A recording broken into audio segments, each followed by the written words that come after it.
Do this. Good afternoon, and welcome to another episode of A Contagious Smile, where every smile tells a story. We are going to play catch up with Emily, who has been with us before. She's an amazing person with an amazing inspirational story. And not only have I had the pleasure and honor of interviewing her, but I was interviewed by her on her show, and it will be released here in the next couple of weeks. And I will make sure to put the link over here so everybody could see it. Everybody needs to go and check out her podcast. She is just a really sweet person with a really great heart. And I'm so glad that we are finding this time to see what she's been up to. How are you, Miss Emily? I am well. Thank you for having me. It's a pleasure. Absolutely, absolutely. Now, for some people who may not have heard the first podcast that you were with me on, you assist moms in navigating back from childhood trauma.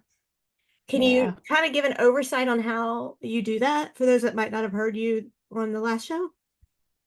So I assist mamas in helping them to build a trigger toolbox, because mamahood can be really triggering. Um, Absolutely. and in working on your nervous system and learning those skills and strategies that are missing because you never learned them as a child, um, you free yourself from the bondage of the childhood trauma that you endured. It doesn't it doesn't make it go away. It just make it's a part of your story. And so it just helps you to overcome it so that it's not running your life. Tell me what is in your toolbox. I remember when we spoke. I'm so sorry. I have like eyelash on it. I remember when we spoke and you were telling me about your toolbox, and I was just and I loved the whole theory about having a toolbox, and you have some original tools still in there and you purchase some new ones along the way, and the metaphor is amazing. So can you tell us how you started out with the toolbox, what kind of is still in there, what you might have gotten since we've spoken?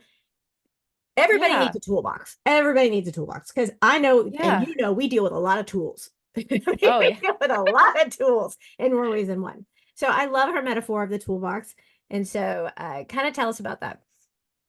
Yeah, so the very, very first tool that was in my trigger toolbox, I got when I was a little girl in the midst of my trauma because using my words wasn't safe for me. And so my child psychologist at the time said, Emily, just write down your feelings, write down how you're feeling in a letter. Obviously, I was old enough to write, like, Sure.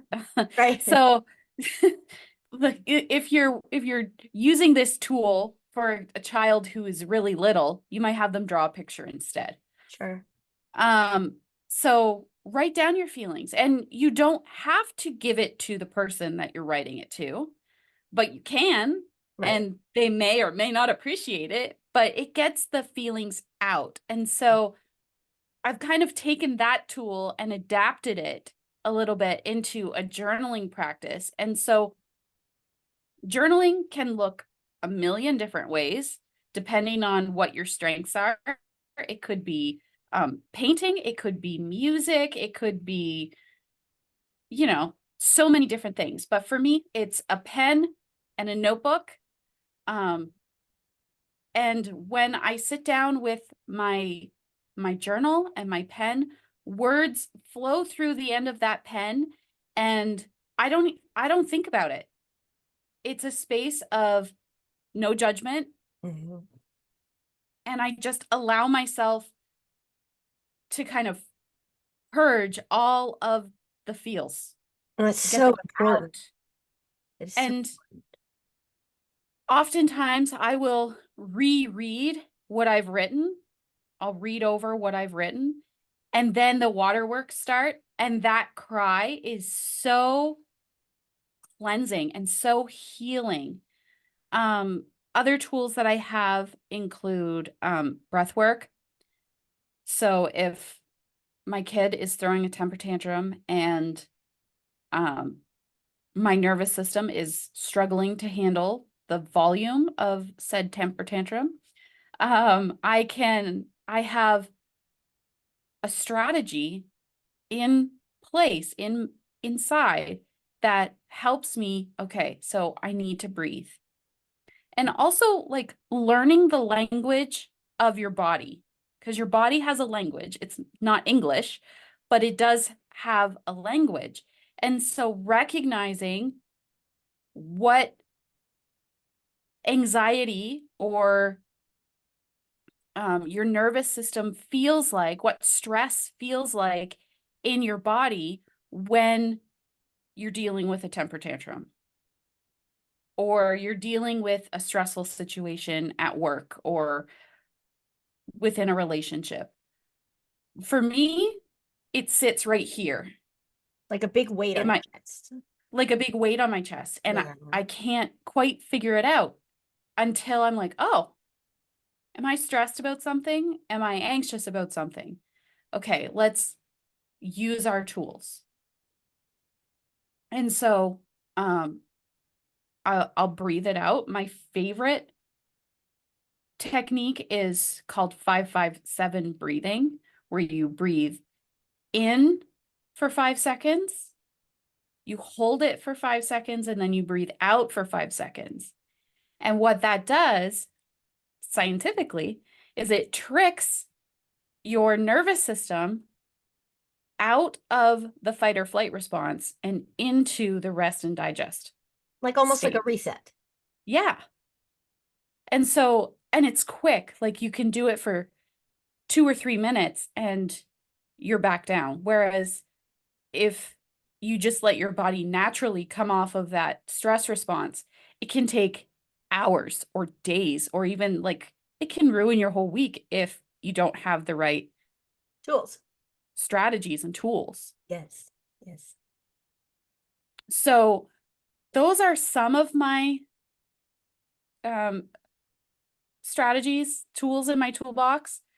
Um, there, it can be as simple as closing off the amount of stimulus that you're getting at a given time if things are getting too much. So making your room dark, covering your ears so that the noise isn't as loud.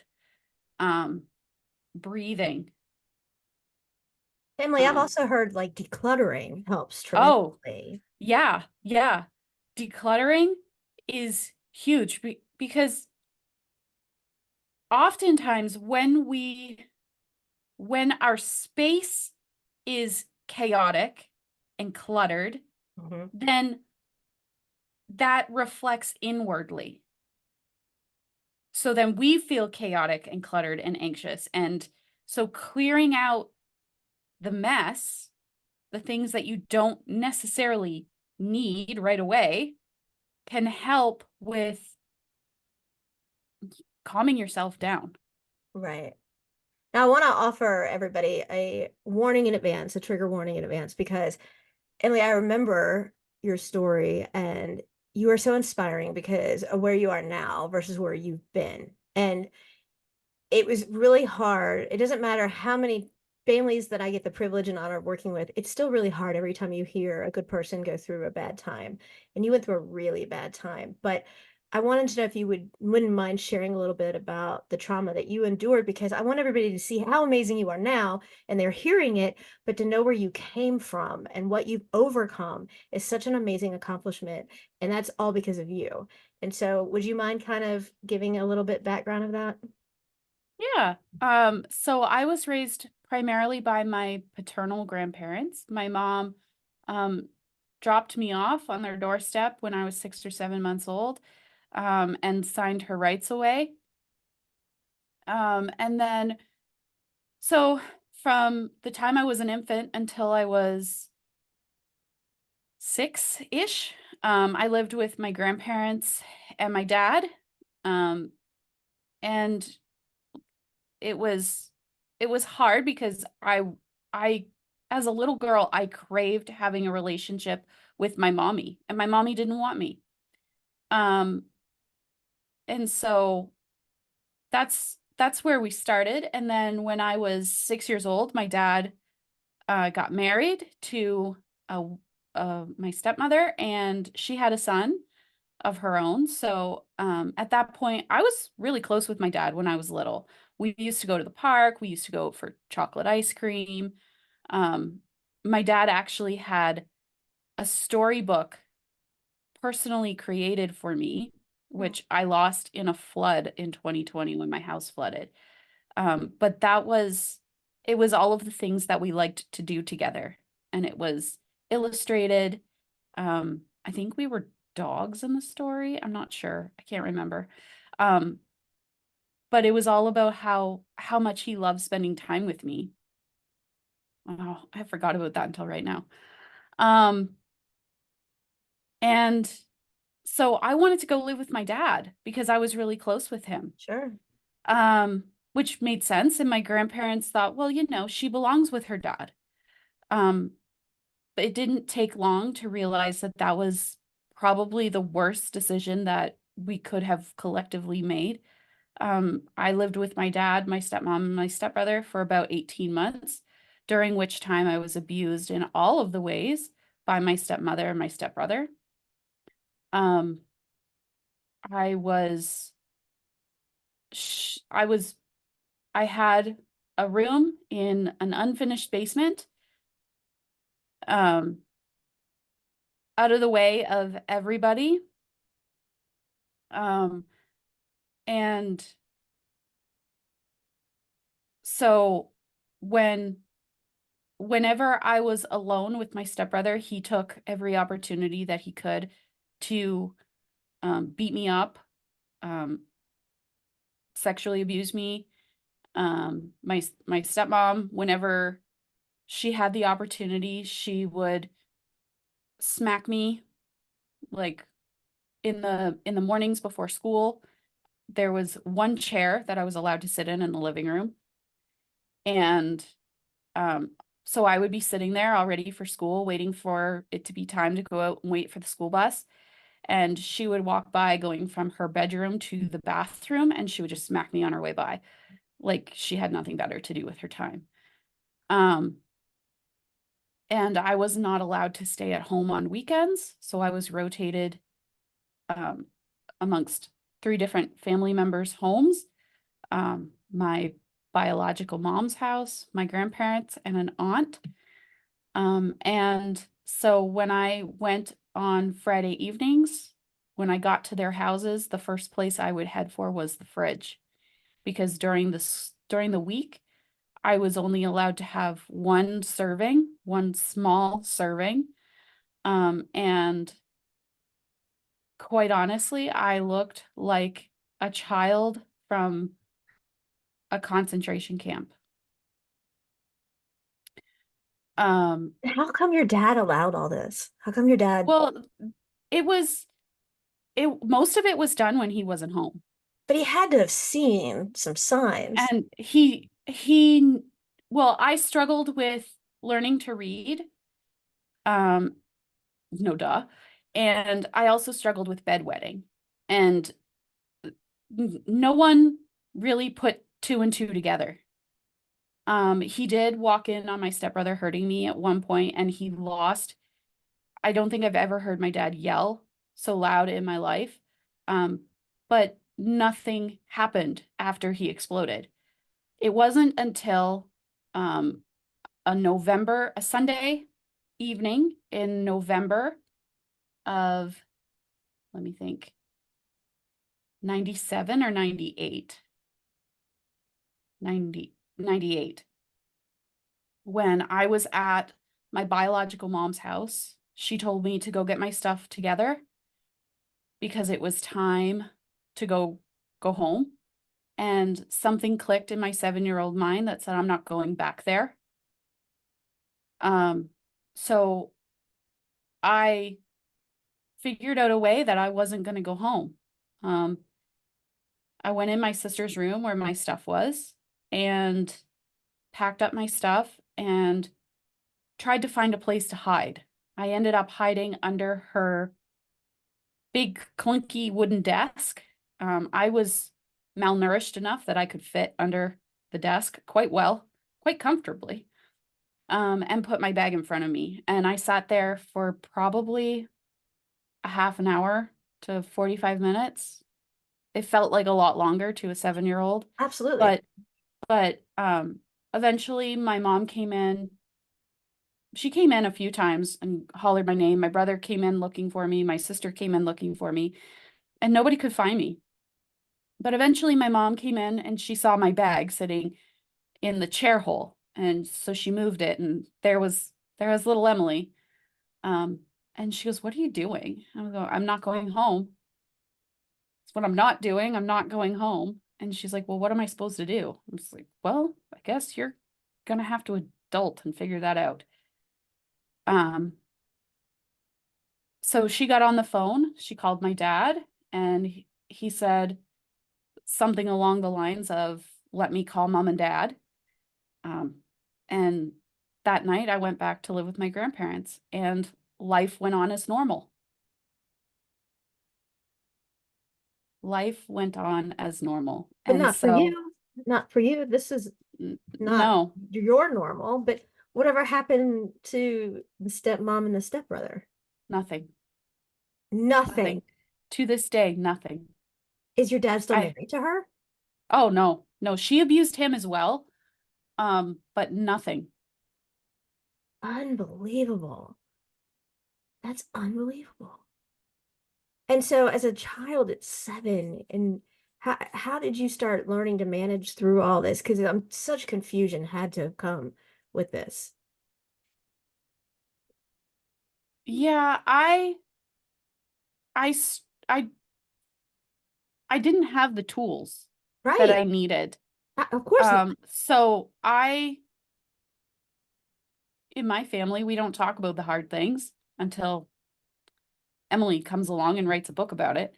Um, so, and I think I was 9 or 10 years old. I think I was in fourth grade. And I should also note that my stepmom fought with my elementary school in first grade to have me held back so that her son was not ahead of me in school. So I repeated first grade because I was in first grade when I went to live there. And then I was pulled out into the hallway. My teacher said, "Emily, you're being held back." Why? Were your grades in question? No, my But stepmom didn't this, want me to why be would the ahead of school her. agree? I don't know. It was the 90s. Things were different back then. Yeah. They were cowardice, I guess, in my opinion. As an educator now, like I've been in a classroom for upwards of 10 years. So, like, you can't do that. Right. They were afraid of her. Yeah, they were afraid of her. Um, so, um, yeah, I pushed it down. You suppressed. And I was 9 or 10 years old the first time I told my grandmother I didn't want to be alive anymore. And she looked at me and said, "We don't talk that way." Now, mind you, my grandmother is a boomer and they didn't talk that way. So for her to have a grandchild come up to her and say, "I don't want to be alive anymore," she didn't have the tools to know how to deal with that. So giving her a little bit of grace. I wouldn't respond that way, but Right. that's those are the tools that she had in her toolbox.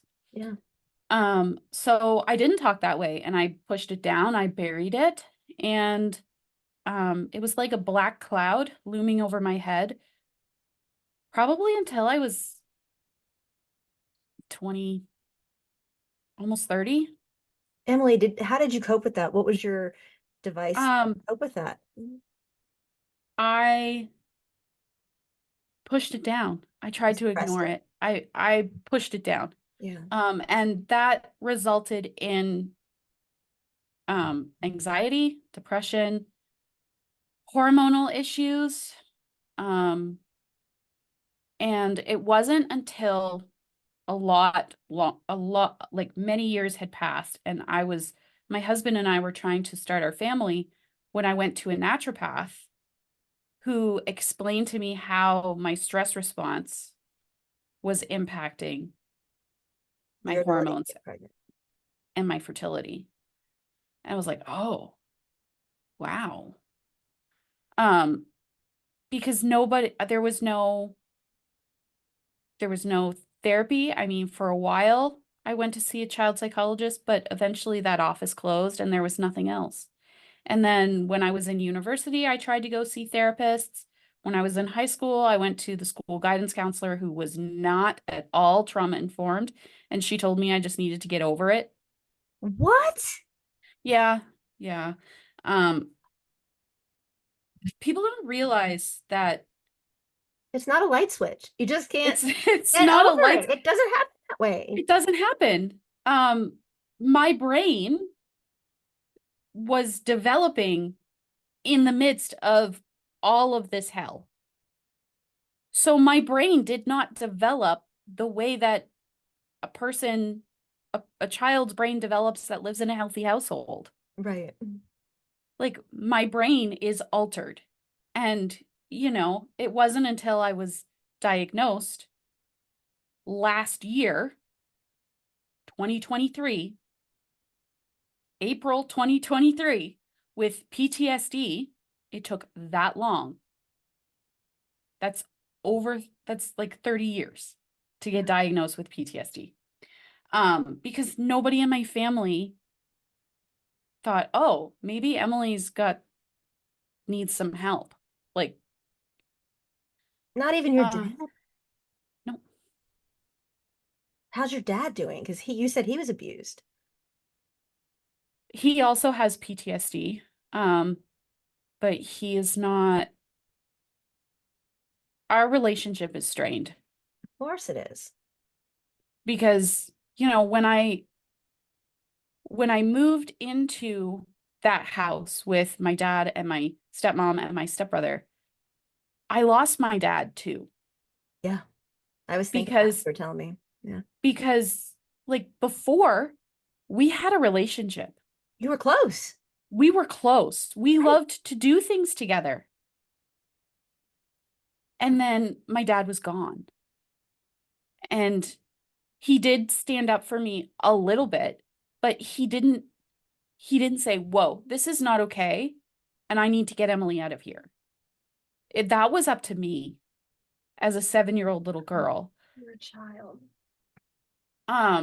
So it's it's been a journey. But as much as my brain was altered developmentally Hmm. with the situation that I grew up in, that didn't stop me from doing the research. I remember once when I was in eighth grade, we had to do a research project on something. And for whatever reason, I chose trauma in families. In the So eighth grade. I looked at the stats for kids who grow up in a traumatic household and the likelihood of them repeating that cycle. And I made the decision You broke the cycle. in eighth grade that I was not going to be one of those statistics. Good for you. And I remember even further back, walking across the parking lot going into my child psychologist's office, thinking, someday I'm going to help the kids like me because nobody deserves to have parents who don't know how to love them. Right. They didn't ask for this. They don't deserve this. And it's not right. And like I was 7, like I wasn't very old. So I've it's not been easy. Of course it hasn't. It's quite a It's challenge. not been easy. It's not been easy, but I've had a determination from a very young age to not be what I grew up in. I'm so proud of you. You broke the cycle. I can't tell you. I've done so many interviews, and I remember after I initially interviewed you back then, it wasn't that long after I was interviewing someone who I thought about you because the person I was talking to was like, well, it's okay that my husband beat me because his parents beat him. And I was like, absolutely not. And I was like, I can tell you, I know a handful of women that I can, and you were one of them, that you could think about right this minute that had the crappiest childhood, who was treated horrifically, and never did the parents accept responsibility for their actions. They always placed it on us. Like we didn't even have to be there, but we were at fault for it. We could have been at school, we could have been at the Hmm. grocery store, but when we got home, whatever happened is our fault. And they never took the responsibility for it. And we broke the cycle and we chose to not live our life like them. And it's a choice. And people say, no, well, they have, they went through this trauma, so it's okay. No, it's not okay. No, It's it's not not. okay. That is a cognitive weak decision. That is a decision to be weak and just not face the facts. If you're gonna go and put your hands on someone unwarranted, you know what I say? Hit yourself and see how you like it. There's no reason to go and put your hands on your kids. There's no reason to go and put your hands on your partner. They don't deserve it no matter what the situation is. And if you are able to overcome, which you have, and break that cycle, you know what? You've stopped your little ones from going and doing the same thing. And if anybody deserves to have a breakdown, but we never did. We fought our own fight independently. There's a lot to be said for that. And that is why I'm so glad you do talk about your past, because more people need to understand they can overcome it. I mean, just you have one heart. That's what I tell everybody. You have one heart. You can fill it with happiness and love and laughter and joy, or you can fill it up with misery and depression and disappointment and be as miserable as they are. And then they win. And they don't Hmm. have the right to have that power. They do not have enough within them to carry our power. So we take it back and we break the cycle and we become everything that they're not able to do themselves. And that's Yeah. exactly what you've done.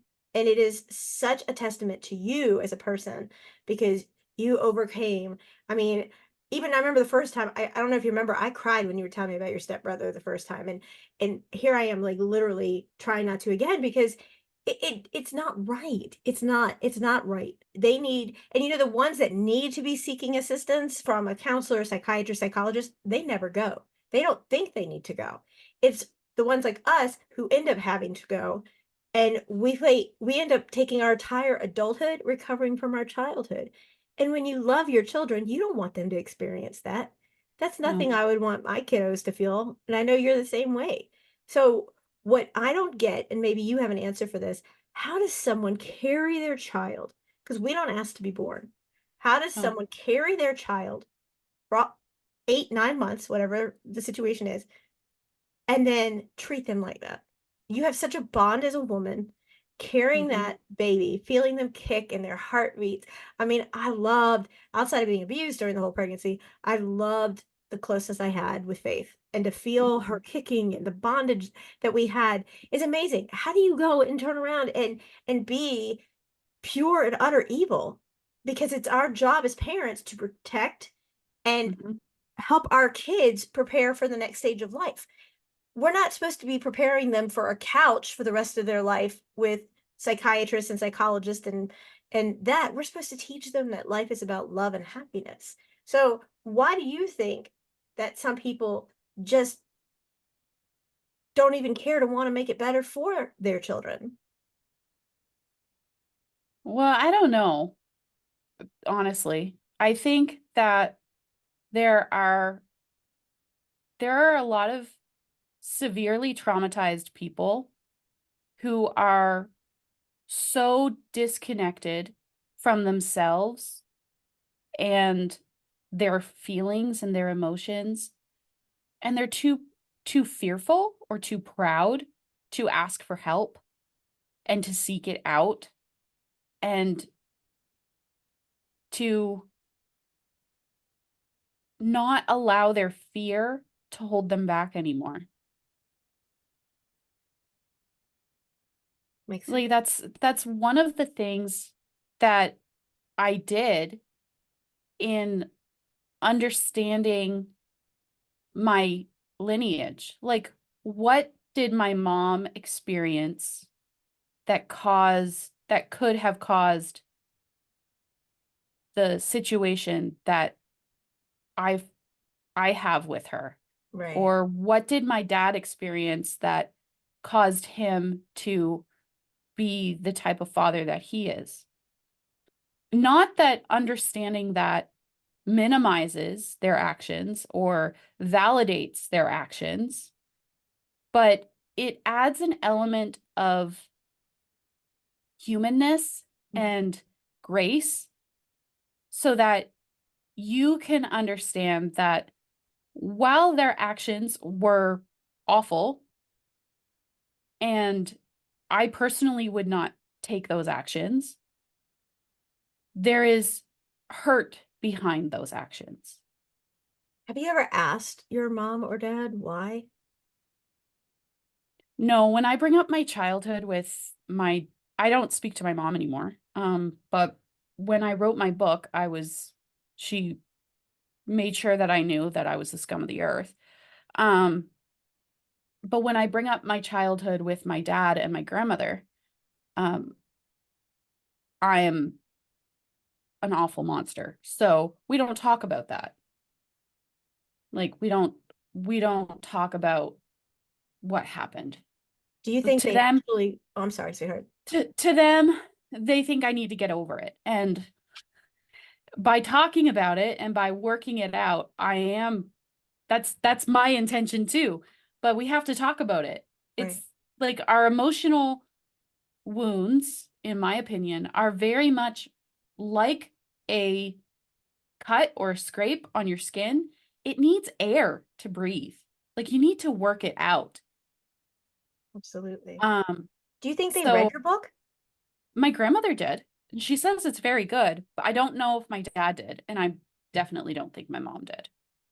Tell But I us know about it. other family members who did, Yeah, and they tell us said about it's your book. so my book is called Rising from the Ashes, Reclaiming Your Life After Traumatic Childhood. And it's the stepping stones that I realized early on in my healing journey that I needed, and are quite important to a healing journey um, from childhood trauma.